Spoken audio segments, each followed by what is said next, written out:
กำลังจะเอาเห็ดช่อนาคนี่ค่ะเราจะเอานาคนี้มาใส่นะคะแต่เป็นช่อใบสีโอ้เป็นสเตปเปอร์อีกตัวนึงตรงดีไซน์ไปเอาไปเขาชอบแล้วแต่เราจะเลือกสีไหนนะคะพี่น้องค่ะพัชชาเลือกเป็นชมพูหวานเพราะว่าไม่ค่อยได้ทำชมพูหวานนานนะคะจะเอาเป็นใบตองล้วนก็ได้เด้อใครไม่อยากเอาริบบิ้นพี่น้องคะแต่พัชชาทำชมพูหวานดูไม่ได้ทำนานนี่ค่ะ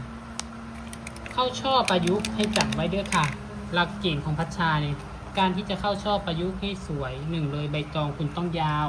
ถ้าใบตองไม่ยาวเข้าช่อไม่สวยนะคะนี่ค่ะ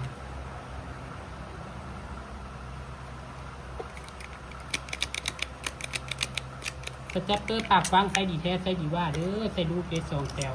ผู้ใดสนใจก็สั่งมาได้ค่ะโทร0936934184ค่ะพี่น้องคะนะคะแต่รอบนี้ก็รอของจ้ากหน่อยค่ะ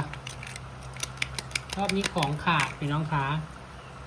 นี่ค่ะเรียงมาเรื่อยๆส่วนหัวหน้าเขาค่อยเอามาสวมใส่ทีหลังเขาก็เข้าช่อแบบนี้ก่อนนะคะอันนี้คือการต่อใบตองกรณีที่ใบตองเรามันไม่ยาวเราก็ใช้การต่อแล้วก็ใช้สเตปเปอร์2 ตัวเย็บด้านหลังไว้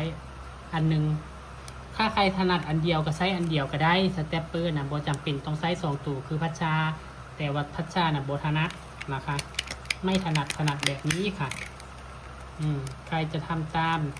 ได้บทไม่เป็นไรค่ะพี่น้องค่ะเพราะเรามาแบ่งปันความรู้อยู่แล้วนะคะน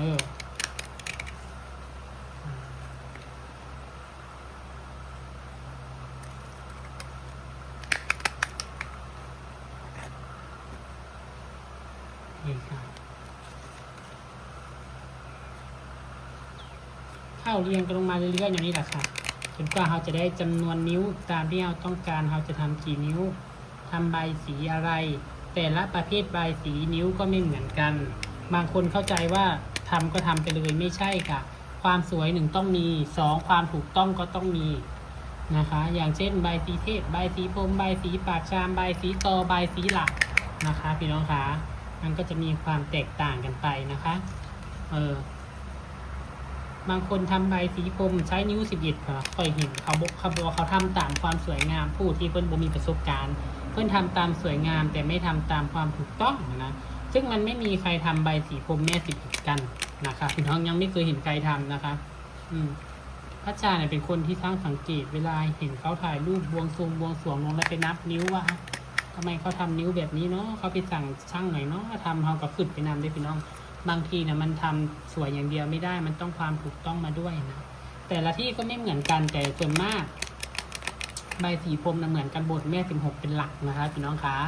ใบสีเทพนี่ก็จะแตกต่างกันบางที่ใช้แม่12บางที่ใช้แม่16แค่แม่9แค่ไม่มีตัวรับเขาก็เลยเรียกคล้องจองกันว่าใบสีเทพใบสีพรมบางคนก็ใช้แม่16เพราะว่าใบสีเทพใบสีพรม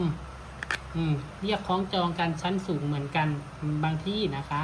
บางที่ใช้แม่12นี่แหละค่ะแต่ไม่มีใครใช้แม่11หรอกเทพพรมพี่น้องปากชามกับแม่9ค่ะพี่น้องค่ะแซมแม่5ก็ได้บางแต่ถ้าเป็นบางที่ก็เป็นแม่7นะคะ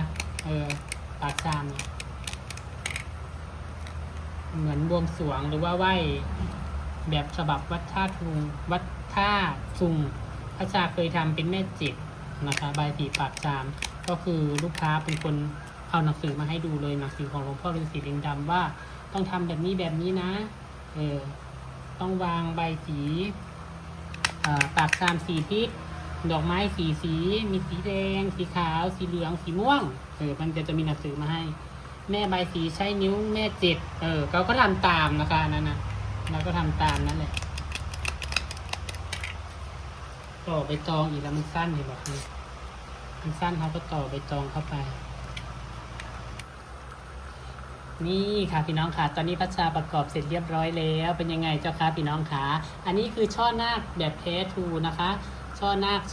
ช่อนาคหน้านกแก้วไว้ว่ากับลิ้นพันกันมาลำนะคะพี่น้องค่ะที่จริงเนี่ยตาตอนแรกจะเอาสีแดงอย่างเดียวติดไม่สวยพัชชาเอาตาโตๆไปเลยว่ะนี่ค่ะอันนี้จะเป็นแม่13ค่ะถ้าจะเอาไปประกอบเป็นใบสีนี่ก็เป็นใบสีสุพรรณ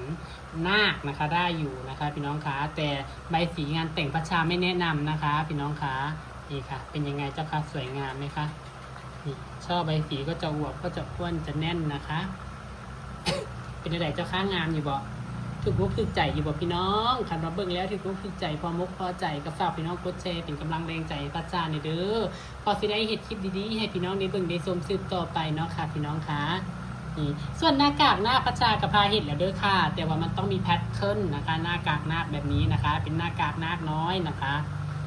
หรือว่าใครอยากสั่งแต่หน้ากากนาคแบบนี้อย่างเดียวแล้วไปประกอบเองก็แล้วแต่นะคะ พี่น้องคะเอาทำนี้แหละพี่น้องค่ะผิดพลาดประการใดไปก็ต้องกลับขอโทษขออภัยหลายๆค่ะพบกันคลิปหน้าค่ะไปแล้วค่ะสวัสดีค่ะ